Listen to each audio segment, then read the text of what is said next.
voy a hacer un segundo video de este libro de Miguel de Unamuno, que es La agonía del cristianismo.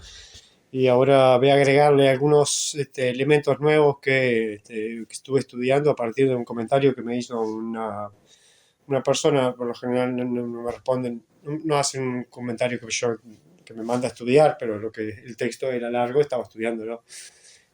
Era para leerlo y estudiarlo. Está bien, es un religioso católico apostólico romano y tiene una doctrina, y entonces esto se lo tiene muy bien estudiado. Eh, los estudios de religión los tiene muy, muy claros, ¿no? Entonces, ¿por qué es herejía? El cristianismo de Unamuno lo tiene claro. Y bueno, hay una palabra clave que yo no usé, un concepto fundamental para describir Unamuno, que es el fideísmo, que me lo nombró esta persona, y fui a buscar de qué se trataba el fideísmo, no sabía qué era. Bueno, el fideísmo es la filosofía religiosa que adopta Unamuno, que el fideísmo. Y a esto le podemos agregar también existencialismo, fideísmo y también existencialismo, el existencialismo de Kierkegaard. También creo que Kierkegaard tiene un libro que es Tratado de la Angustia, y sería un libro anterior a este. Pionero, porque bueno, es una de las fuentes de Unamuno, es Kierkegaard, que es un existencialista cristiano. Y Unamuno también es un existencialista cristiano. Bueno, este fideísmo, al igual que el existencialismo, supondrían que con la racionalidad nunca podrías fundamentar la existencia de Dios. Entonces, por eso está la base de la agonía cristiana de Unamuno, es que la racionalidad siempre se opone a la fe. Hay una gran oposición. Aparte, Unamuno escribió en el siglo XX con el pleno auge del racionalismo y del cientificismo o del materialismo, y también los corolarios del positivismo, que ya había desaparecido en el siglo XX, pero tiene sus continuadores, ¿no? El positivismo es una filosofía del siglo XIX. Por eso Unamuno no es un positivista, que es lo único que yo corregiría o diría que a este comentario, a esta persona que comenta, que dice que Unamuno es positivista. Ya diría que no, primero por la época, vivió después del positivismo, cuando el positivismo ya estaba en decadencia, ya había caído en descrédito, estaban los neopositivistas, pero ya sabemos que todo lo que es neo es contrario a lo anterior, ¿no? Los neoclásicos en economía son lo contrario a los clásicos. Los neomarxistas son contrarios a los marxistas. Tienen sí una parte similar, una raíz similar, pero después es opuesta, ¿no? En los fundamentos. Un marxista es anti-neomarxista. Y un clásico en economía es un anti-neoliberal, ¿no? O anti-neoclásico, ¿no? Entonces, bueno, ahí va la idea. Aunque sean hijos míos, no tiene nada que ver conmigo. Y bueno, además el neopositivismo, claro, no tuvo en el siglo XX, no lo leemos, no le damos importancia, ¿no? Wittgenstein, el libro que no se toma en cuenta de él es el libro neopositivista. Luego lo que más vale de él es los libros que son antipositivistas. De Wittgenstein, el que le dicen el segundo Wittgenstein. Así que Unamuno no fue primero por su época, y además porque no es un cientificista Unamuno, como sí lo es el positivismo, ¿no? Que es el de Comte. El positivismo de Comte es positivista, y el de Herbert Spencer también. Y es un positivismo cientificista, o sea, que creen en la ciencia como superación de todo el pensamiento religioso, mítico y aún el filosófico. Entonces ahí ya no es Unamuno, ya no entra en esa categoría. Unamuno está antes. Para un positivista, Unamuno sería una persona atrasada, estaría en un estadio inferior de la evolución del conocimiento humano. En cambio, Unamuno no considera que esté en un punto de vista inferior y que haya que llegar a la ciencia. No cree eso, entonces no es un positivista. El positivismo de Comte está en sus obras, lo pone claramente como la fe revelada es lo que rigió el mundo antes de la filosofía positiva que él propone, y luego tenemos la fe demostrada. La fe demostrada es la ciencia, la fe revelada es la religión, y esto es un estadio superior a este. Comte se pone de este lado, y Unamuno se pone de este lado. Entonces, claramente no es un positivista. Así que me quedé pensando en eso, que no era un positivista, pero claro, ¿por qué esta persona dice que es un positivista? Claro, porque no hizo 3 escalones, puso positivistas, no positivistas. Entonces, ¿dónde entra Unamuno? Claro, lo puso del lado del positivismo.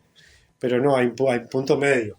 Podemos tener los cristianos agónicos, que no son positivistas, y luego los ateos o agnósticos, y después finalmente los cristianos no agónicos o los cristianos teístas, los teístas racionales. No sé, pues un teísmo es contrario al fideísmo, o el teísmo racional, que es es la idea de que es la idea que manejan las iglesias oficiales, que es por la racionalidad, por lo menos la católica, y imagino que también la rusa, son teologías que no separan religión de fe, sino que las unen. La racionalidad es el todo y es el universo, es el absoluto, a partir de lo cual viene lo infinito o las partes.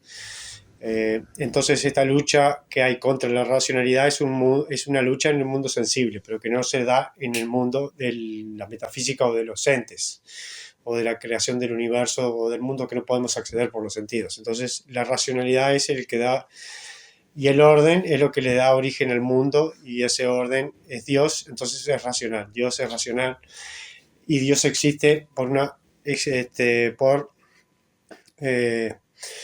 una argumentación racional, o por una filosofía racional, es que Dios existe. Eso cree un cristiano no agónico. Unamuno es un cristiano agónico y cree que por la racionalidad no puedes acceder al conocimiento de Dios, y que además está en conflicto con la fe. Fe y racionalidad están en conflicto. Y eso es la raíz del problema. Unamuno entonces está en el medio entre un ateo y un ortodoxo, o entre un dogmático, podemos decir, un cristiano dogmático, con certeza de su creencia en la religión, y un ateo. Un ateo no cree, un cristiano cree, y un cristiano agónico está en el punto medio. Pero este punto medio es interesante porque un ateo o un agnóstico pueden pasar a ser un cristiano agónico en algún momento de su vida. Nos puede pasar a personas ateas, nos ha pasado que a veces sentimos como una idea de que somos como que Dios puede existir. Tenés una duda también de que puede existir.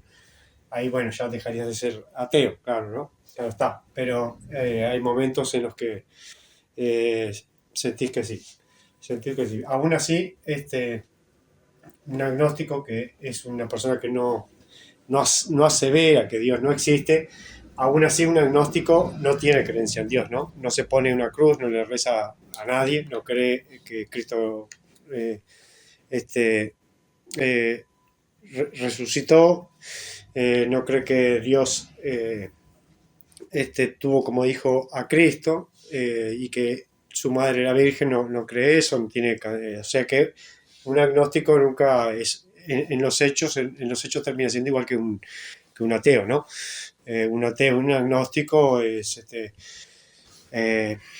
no son son difíciles de sustituir, son difíciles de diferenciar en la vida política diaria o ideológica.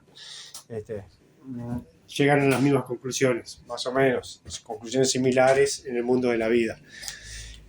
Y bueno, un agnóstico no es que se llena de cruces la casa y de elementos religiosos sagrados, pero aún así duda, ¿no? Eso no es un agnóstico. Un agnóstico no hace eso, no cree en eso. Así que Bueno, hay que ponerlo en el lado número uno. Un agnóstico podría ser Comte, podría ser un agnóstico. Un ateo, un agnóstico. Comte yo no sé qué es, agnóstico o ateo, no sé. O Spencer, es difícil saber si es agnóstico o ateo. Básicamente es difícil de diferenciarlo, ¿no? Como sea, en las consecuencias sociales es lo mismo. Lo que cree es en la ciencia y no adora ningún tipo de religión y cree además que las religiones hay que destruirlas o desaparecerlas o superarlas. Bueno, así que un ateo y un agnóstico tienen el primero una certeza de la existencia de Dios, que es ese es el ateo, y el agnóstico tiene una duda de la existencia de Dios, pero tampoco tiene una creencia. Y además tiene una duda no del Dios cristiano, sino una duda de cualquier Dios, ¿no? De cualquier Dios de cualquier cultura. Este, Luego, un cristiano agónico, que es el cristiano sería Kierkegaard, Pascal, Renan, que son los que él cita, y él, cuatro, es un agónico, es una cristiandad individual, no teológica ni eclesiástica. Es una duda, pero de esa duda surge igualmente una creencia en Dios, o sea, una fe. No es como el agnóstico, que de su duda surge una no creencia en Dios. Eh, no creencia en Dios, no cree en Dios, o sea, no lo en realidad no cree que exista Dios y tampoco cree que no exista. Pero no es una creencia en Dios, no termina siendo nunca una creencia en Dios. El cambio del cristiano agónico sí es una creencia en Dios. Entonces por eso nunca es ni un positivista, ni un agnóstico, ni un ateo. Y se mueve por la fe, se mueve por la fe. Y los cristianos no agónicos tienen una certeza en qué, certeza en la existencia de Dios. O sea, una certeza en la creencia de Dios. Ambos creen en Dios. Los cristianos no agónicos creen en Dios, uno cree en Dios, pero uno mediante la certeza y el otro por la duda. Y esta certeza parte en ellos de una unión entre racionalidad y fe. El mundo no pudo haber sido creado con desorden, fue creado con orden y racionalidad, y esa racionalidad solamente la pudo haber dado un creador, no la naturaleza. No la naturaleza. Y ahí, bueno, se puede discutir teológicamente si la naturaleza crea el mundo con orden y no es necesario un Dios, pero ellos también tienen su explicación de por qué tiene que existir un Dios para crear primero la naturaleza. Bueno, discusiones, temas filosóficos que por suerte nunca los vamos a resolver y nos van a llevar por los siglos de los siglos a consideraciones diferentes sobre el mundo. Esa es la gracia de esto, ¿no? Y, así que, y después el escepticismo, también este autor me dice que Unamuno es escéptico, pero en realidad es un escéptico diferente a lo que nosotros creemos por escéptico. Escéptico sería un escéptico moderado o un escéptico metodológico, por emplear una palabra de Bunge, que Bunge es un escéptico metodológico, pero después cree que la verdad se puede alcanzar. Bueno, Unamuno es un escéptico, pero cree que la verdad se puede alcanzar. Solo que para él el escepticismo no es la negación de que la verdad no se pueda encontrar, sino que el escepticismo es un sinónimo de rebuscar, no de duda. El escepticismo no es duda, sino que hay que rebuscar o buscar o una búsqueda. Eso sería el escepticismo. La verdad no hay que tomarla dogmáticamente, entonces dudamos y hay que hacer una búsqueda individual para llegar a la verdad. Entonces es un escepticismo particular el de él. No es el escepticismo que conocemos como el escepticismo que asegura que es imposible alcanzar la verdad de los hechos. La verdad de los hechos o la verdad del mundo trascendental. Así que escepticismo para Unamuno es lo contrario de dogmatismo. Como él no es un dogmático, es un escéptico. ¿Pero es un escéptico en qué sentido? Es un escéptico en el sentido de que está en la búsqueda y se maneja por criterios del probabilismo. Es contrario al dogmatismo, ¿por qué? Porque afirma sin pruebas. Dice, afirma sin pruebas. Un dogmático afirma sin pruebas. Bueno, él es un escéptico y asegura con probabilidad y mediante una búsqueda, y esa búsqueda es lo que lo hace vivir en agonía perpetua. Así que cualquier cristiano está en una agonía perpetua según este punto de vista de Unamuno.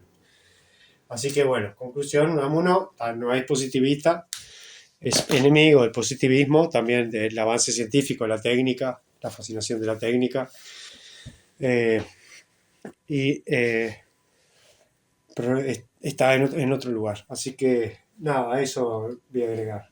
Unamuno es contrario a Comte y se pone del lado de la fe revelada, la religión, no del lado de la fe demostrada, que es la ciencia.